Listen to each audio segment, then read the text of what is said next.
Adolf Hitler 1889 1945 एक German सियासतदान और आमिर था जो national socialist German workers party Nazi party के रहनुमा के तौर पर इक़्तिदार में आया और 1933 में जर्मनी का चांसलर बना। बाद में उसने लीडर और चांसलर का खिताब संभाला और हुकूमत पर अपना कंट्रोल मजबूत किया। एडोल्फ हिटलर के बारे में कुछ अहम हक़ाइक़ ये हैं।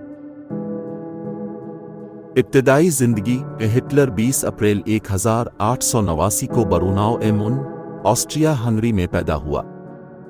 वो 1907 में एक फनकार के तौर पर अपना करियर बनाने के लिए वियना चले गए, लेकिन अपने इब्तिदाई सालों में उन्हें जिदोजहद और गुर्बत का सामना करना पड़ा।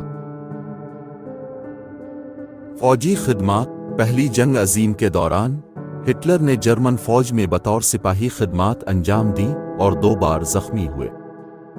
जंग के दौरान उनके तजुर्बात ने उनके सियासी नजरिए की तश्कील में अहम किरदार अदा किया। मैन कैम्पफ हिटलर ने अपनी सवाने उम्री और सियासी मंशूर मैन कैम्पफ मेरी जिदोजहद लिखी जब 1923 में बगावत की नाकाम कोशिश के बाद जेल में था। इसमें उसने अपने इंतहाई कौम परस्त और सामी मुखालिफ ख्यालात का खाका पेश किया। इक़्तिदार में इजाफा 1930 की दहाई के अवाइल में नाजी पार्टी को आहिस्ता आहिस्ता हिमायत हासिल हुई और 1933 में हिटलर को सदर पाल वान हुंडेनबर्ग ने जर्मनी का चांसलर मुकर्रर किया। ये इसकी ताकत के इस्तेहकाम का आगाज था।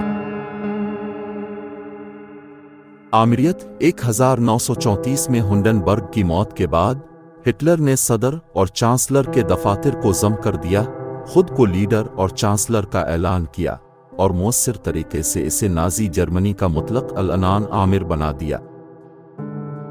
तौसी पसंदाना पॉलिसियां हिटलर ने एक जारहाना खारजा पॉलिसी अपनाई जिसकी वजह से 1938 में ऑस्ट्रिया का इल्हाक और चेकोस्लोवाकिया के सुडेटनलैंड पर कब्जा हुआ। इन इक़दामात ने 1939 में दूसरी जंग अजीम के आगाज में अहम किरदार अदा किया। दूसरी जंग अजीम सितंबर 1939 में पोलैंड पर हिटलर के हमले ने दूसरी जंग अजीम शुरू कर दी। जंग ने जर्मनी की क़ियादत में महवरी ताकतों को इत्तेहादी ताकतों के खिलाफ लड़ते हुए देखा। तसादुम के नतीजे में बेपनाह मसाइब और जानी नुकसान हुआ। होलोकॉस्ट हिटलर और नाजी हुकूमत ने एक मुनज़्ज़म नस्ल कशी का नफाज किया जिसे होलोकॉस्ट के नाम से जाना जाता है, जिसमें 60 लाख यहूदियों को लाखों दीगर के साथ जुल्म व सितम का निशाना बनाया गया, जलावतन किया गया और हिरासती और जलावतनी के कैंपों में कत्ल कर दिया गया।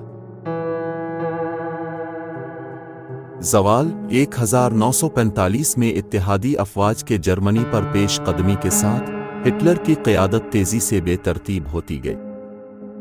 30 अप्रैल 1945 को जब सोवियत फ़ौजें बर्लिन में बंद हुईं, हिटलर ने अपने बंकर में खुदकुशी कर ली। इसकी देरीना साथी ईवा ब्राउन भी खुदकुशी करके मर गई। मीरास हिटलर के इक़्तिदार के दौरान उसके इक़दामात ने दुनिया पर तबाह कुन असरात छोड़े। दूसरी जंग अजीम और होलोकॉस्ट शुरू करने में उनके किरदार के लिए उनकी बड़े पैमाने पर तौहीन की जाती है, जिसकी वजह से लाखों अफराद हलाक हुए। ये नोट करना ज़रूरी है कि एडोल्फ हिटलर के नज़रिए और अमाल की आलमी सतह पर मज़म्मत की जाती है और इसे तारीख़ की सबसे बदनाम और हक़ीर शख्सियात में से एक समझा जाता है। इसकी मीरास इंतहा पसंदाना नज़रियात और गैर चेकशदा ताकत के नताइज की वाज़े याद दहानी के तौर पर काम करती है।